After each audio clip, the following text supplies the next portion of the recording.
श्री राधे राधे। श्री राधा चरितामृतम भाग 21। प्रसंग कंस जब सखी बना। एक अनसुना प्रसंग। हे वज्रनाभ, श्री राधा रानी पराशक्ति हैं, इनसे बड़ी कोई शक्ति नहीं। ऐसा मैं ही नहीं कह रहा, वेदों की ऋचाओं ने श्री राधा रानी को पराशक्ति कहकर उनके नाम का स्मरण किया है। आज महर्षि शांडिल्य गदगद थे। हे वज्रनाभ, वैसे तो श्री राधा रानी के अनंत नाम है, जैसे कृष्ण के अनंत नाम है, वैसे ही श्री राधा रानी के भी क्यों ना हो। ये शक्ति हैं, ये पराशक्ति हैं, ये आह्लादिनी शक्ति हैं। यही हैं जिन्हें ईश्वरी नाम से वेद भगवान भी स्तवन करते हैं। हे वज्रनाभ, मुख्य नाम 28 हैं श्री राधा रानी के। ये सब नामों का सार हैं। इन नामों का जो प्रातः और रात्रि सोते समय स्मरण करता है, उन्हें इन वृषभानु दुलारी की कृपा अवश्य प्राप्त होती है। ऐसी बात नहीं है, ये श्री राधा रानी निष्काम भक्तों को तो प्रेम प्रदान करती ही हैं, पर कामना रखकर भी जो इनके नामों का एक बार भी स्मरण कर लेता है, उसकी हर कामना को पूरा करती हैं। इसे निश्चय ही जानना। इतना कहकर महर्षि शांडिल्य ने नेत्र बंद कर श्री राधा रानी के 28 नामों का स्मरण किया। श्री राधा रासेश्वरी, रम्या, कृष्ण मंत्राधिदेवता, सर्वाद्या, सर्ववंद्या, वृंदावन विहारिणी, वृंदाराध्या, रमा, आह्लादिनी, सत्या, प्रेमा, श्री कृष्णवल्लभा, वृषभानुसुता, गोपी, मूल प्रकृति, ईश्वरी, कृष्णप्रिया, राधिका, आरम्या, परमेश्वरी, परात्परता, पूर्णा, पूर्णचंद्रानना, भक्तिप्रदा, भवव्याधि विनाशिनी और हरिप्रिया। हे वज्रनाभ, इन नामों का जो प्रातः और रात्रि में स्मरण करता है, उसकी हर मनोकामना पूरी होती ही है। इन नामों का स्मरण करने से मनुष्य प्रेमा भक्ति को प्राप्त कर श्री राधा माधव के दर्शन का अधिकारी हो जाता है। आज श्री राधा भाव से भावित हो महर्षि शांडिल्य अब आगे की कथा सुनाने लगे थे।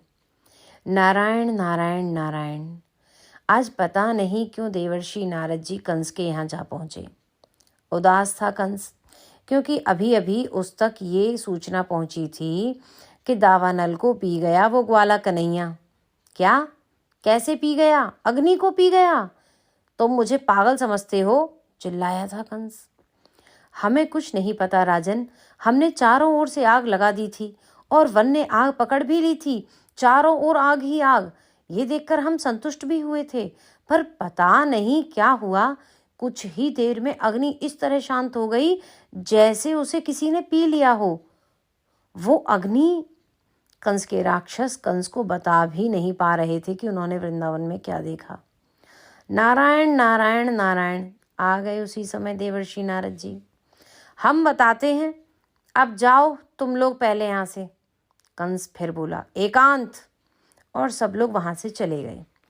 देवर्षि बताइए ना क्या हुआ और अब आगे क्या होगा। कंस गिड़गिड़ाने लगा देवर्षि नारद के चरणों में गिरकर। मैंने तुमसे पहले ही कहा था, कृष्ण की शक्ति राधा है, और याद रहे जब तक बरसाने में राधा है तब तक कृष्ण का कोई कुछ नहीं बिगाड़ पाएगा। सोचने लगा कंस। सोचना पड़ा कंस को, क्योंकि वो इस घटना को भूलता नहीं है। कैसे पालने में सो रही श्री राधा ने मात्र अपने छोटे से चरण क्या पटके वो सीधे बरसाने से आ गिरा था मथुरा। पर ये बात किसी को पता नहीं है। क्या सोच रहे हो कंस? सोचो मत, कुछ करो। मैं तो तुम्हारा हितैषी हूँ, इसीलिए हित की बातें कहने चला आता हूँ। नारायण नारायण नारायण। चल दिए देवर्षि नारद जी। मैं बरसाने जाऊंगा और मार दूंगा उस राधा को, चीखा था कंस। पर सावधान कंस, बरसाने की गलियों से सावधान। हंसते हुए आकाश मार्ग से चल दिए थे देवर्षि। प्रेम सरोवर है, दिव्य सरोवर है बरसाने में। इसका नाम है प्रेम सरोवर। हर रंग के कमल खिले हैं सरोवर में। किनारे पर कदम्ब के घने वृक्ष हैं। उन वृक्षों में मोर आकर बैठ जाते हैं और विचित्र बात ये कि वे सारे मोर बारी बारी से अपना नृत्य दिखाते हैं। कोयली मधुर स्वर देती है। वातावरण सुगंधित है क्योंकि वन में नाना जाति के पुष्प खिले हैं। सरोवर के किनारे ही एक दिव्य सिंहासन है। उस सिंहासन में विराजमान है आज श्री विश्वानुनंदिनी श्री राधा रानी। नीला रंग इन्हें बड़ा प्रिय है क्योंकि इनके प्यारे का रंग भी तो नीला है ना। और एक विचित्र बात यह है कि इनके प्राणधन को पीला रंग प्रिय है क्योंकि तपे हुए सुवर्ण के समान रंग है श्री राधा रानी का। तो नीली साड़ी पहनी हुई हैं, मस्तक में चंद्रिका की शोभा है, माथे में श्याम बिंदु है। सखियां नवीन नवीन फूलों का हार बनाकर ला रही हैं और वो सब श्री जी को पहनाती हैं। वीणा बजाने में लगी हैं ललता सखी। विशाखा सखी मृदंग लेकर बैठ गई हैं। चित्रा सखी मंजीरा बजा रही हैं और इंदुलेखा सखी इत्र और गुलाब जल का बीच बीच में छिड़काव करती रहती हैं। चंपक लता सखी श्री राधा रानी के पीछे खड़ी हैं और चवन ढुला रही हैं। तुंग विद्या सखी गायन कर रही हैं। ये बहुत सुंदर गाती हैं। रंग देवी सखी और सुदेवी सखी ये दोनों जुड़वा हैं और देखने में बिल्कुल श्री राधा रानी जैसी ही लगती हैं। ये दोनों उन्मुक्त भाव से नृत्य कर रही हैं। इंदुलेखा पुष्पों की वर्षा कर देती हैं कभी कभी। इतना आनंद प्रवाहित हो रहा है इस बरसाने के प्रेम सरोवर में। सब झूम रहे हैं। श्री राधिका जी की ओर ही सबकी दृष्टि है। पर एकाएक ललिता सखी ने वीणा बजाना बंद कर दिया। विशाखा सखी ने भी मृदंग पे थाप देनी बंद कर दी। तुंग विद्या का गायन रुकना स्वाभाविक ही था। क्या हुआ? गायन वादन सब क्यों रोक दिया? ये प्रश्न रंगदेवी ने पूछा था और श्री राधा रानी ने भी यही प्रश्न अपनी नजरों से किया था। प्यारी, वो देखो, ललिता सखी ने दिखाया। कुंज के रंध्र से कोई कुरूप सा पुरुष देख रहा था। ये कौन है? श्री राधा रानी हंसी। मथुरा नरेश कंस, ललिता सखी ने मुस्कुराते हुए कहा। ये फिर आ गया? हे ललिते, ये कंस एक बार पहले भी आ चुका है। जब मेरा जन्म ही हुआ था तब ये मेरे पद प्रहार को सह नहीं सका था और अपनी मथुरा में जाकर गिरा था। इतना कहकर कुछ सोचने लगी श्री राधा रानी। पर ये तो मेरे प्यारे को बड़ा ही कष्ट देता है ना। हाँ, ये कंस बड़ा दुष्ट है, आप तो सब जानती हैं, सुदेवी सखी ने आगे कहा। पर तुम लोग क्या देख रही हो? ये निकुंज है हमारा। यहाँ किसी पुरुष का प्रवेश वर्जित है। हाँ, इस निकुंज में तो एक ही पुरुष रह सकता है। कुछ शर्मा गई ये कहते हुए। तो आपकी क्या आज्ञा है स्वामिनी? सखियों ने आज्ञा मांगी। इस मथुरा नरेश को भी सखी बना दो।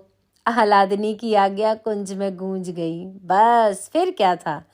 कंस ने जब देखा अपने आप को, ओहो, वो सखी बन चुका था। ये क्या? घबरा गया था कंस। सखियों ने ताली बजाकर हंसना शुरू कर दिया। अब ले आओ मथुरा नरेश को, हंसते हुए श्री राधा रानी बोली।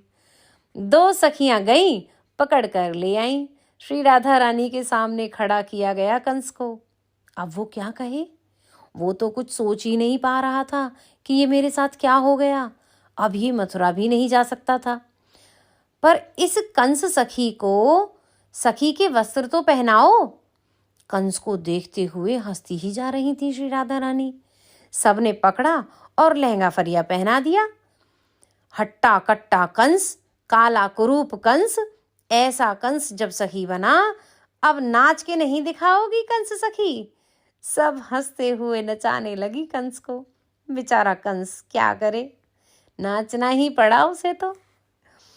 तू कौन है री? कहाँ से आई है तू? बरसाने में जब कंस घूंघट डालकर चलता था तो महिलाएं पूछती ही थी।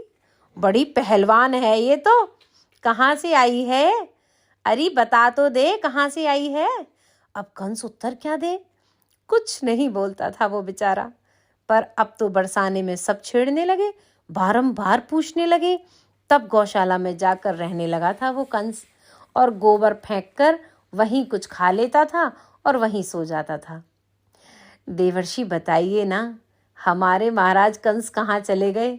1 महीना बीत चुका था। मथुरा में खलबली मच गई कि महाराज कंस कहाँ चले गए। राक्षस भी परेशान रहने लगे थे। तब परम कौतुकी देवर्षि नारद जी पहुंचे मथुरा। बस नारद जी को देखते ही राक्षस तो चरणों में गिर पड़े। आपका ही सब किया धरा है, अब आप ही बताइए कि हमारे महाराज कंस कहाँ हैं। देवर्षि नारद जी ने आंखें बंद की, फिर जोर जोर से हंसने लगे। इतना हंसे कि उनका मुखमंडल लाल हो गया था। आप हंस रहे हैं, हमारे प्राण निकले जा रहे हैं। प्रजा को कौन संभालेगा देवर्षि? चाणूर और मुष्टिक सब बोल रहे थे। अच्छा मैं लेकर आता हूँ। देवर्षि जाने लगे तो 2 कंस के राक्षस भी चल पड़े। नहीं, तुम नहीं जाओगे, मैं ही लेकर आऊँगा। तुम लोग बस अपने महाराज के आने की प्रतीक्षा करो। इतना कहते हुए देवर्षि हंसते हुए चल पड़े। जय हो बरसाने के अधिपति वृषभान जी की। वृषभान जी की गौशाला में ही पहुंच गए थे देवर्षि नारद। ओह! देवर्षि उठकर स्वागत किया, चरण वंदन किया देवर्षि का वृषभान जी ने। कैसे पधारे प्रभु? हाथ जोड़कर पूछा। वो आजकल आपकी गौशाला में कोई नई सेविका आई है, ये कहते हुए इधर उधर देखने लगे थे देवर्षि। नहीं, हमारे यहाँ कौन आएगा? वृषभान जी के संज्ञान में अभी तक ये बात नहीं आई थी। अरे एक आई है, काली है, कुरूप है, मोटी है, ये कहते हुए फिर इधर उधर देखने लगे देवर्षि। हाँ, एक है, पर पता नहीं वो आई कहाँ से है। पहले उसे बुलाइए तो मैं बता दूंगा वो कहाँ से आई है। देवर्षि नारद हंसते हुए बोले। देखिए वो रही आपकी मोटी ताजी सखी। वृषभान जी ने दिखाया। कंस गोबर की परात उठाकर फेंकने के लिए जा रहा था। देवर्षि ने कंस को जैसे ही देखा, अब तो हंसी और न रुके। ए सखी, इधर आ, जोर से चिल्लाए नारद। कंस को अब कुछ उम्मीद जागी। वो खुश हुआ देवर्षि को देखते ही। नहीं तो कंस ने तो समझ लिया था कि इसी गोबर को फेंकते हुए अब जीवन बिताना पड़ेगा। ये पुरुष है वृषभान जी, देवर्षि ने समझाया। क्या ये पुरुष है? चौंक गए। पर इसे सखी किसने बनाया? आपकी लाडली श्री राधा ने, हंसी को रोकते हुए बोले। राधा ने? बुलाओ श्री राधा को। वृषभान जी को कुछ रोष हुआ। कुछ ही देर में अपनी 8 सखियों के साथ श्री राधा रानी वहां उपस्थित हो गई। बाबा, ये क्या है? ये कौन है? ललिता सखी हंसी। ये मोटी सखी है। सब सखियां हंसी। तुम सब हंस रही हो। ये पुरुष हैं और तुमने इसे नारी बना दिया। पर यह हमारे निकुंज में प्रवेश करके हमारी लीलाओं को देख रहा था, बड़ी मासूमियत से श्री राधा रानी ने कहा था। पर यह है कौन, तुम्हें पता है? वृषभान जी ने फिर पूछा। हाँ, पता है, ये मथुरा नरेश कंस है, श्री राधा रानी ने उत्तर दिया। क्या? चौंक गए वृषभान जी। क्या ये सच है देवर्षि नारद? वृषभान जी ने देवर्षि नारद जी से पूछा। हाँ, ये सच है, देवर्षि ने सहजता में कहा। अब जब वृषभान जी ने कंस को देखा, तब उनके भी भीतर से हंसी फूट रही थी, पर हंसे नहीं। चलो इनको वापस पुरुष बना दो, श्री राधा रानी को आज्ञा दी वृषभान जी ने। ठीक है बाबा, मैं बना तो दूंगी, पर एक शर्त है। ये कंस अब इस बरसाने में कभी नहीं आएगा। इस बरसाने की सीमा का अतिक्रमण नहीं करेगा। बोलो, बड़ी ठसक से बोली थी वृषभान दुलारी। तुरंत चरणों में गिर गया कंस। हे राधिके, मैं कभी आपके बरसाने में नहीं आऊँगा। मैं आपसे सच कहता हूँ। चरणों में अपने मस्तक को रख दिया था कंस ने। कृपालु की राशि श्री जी ने तुरंत अपनी सखी ललिता को आज्ञा दी और कंस वापस पुरुष देह में आ गया। देवर्षि मुस्कुराए और श्री राधा रानी के चरणों में प्रणाम करते हुए कंस को लेकर मथुरा चले गए।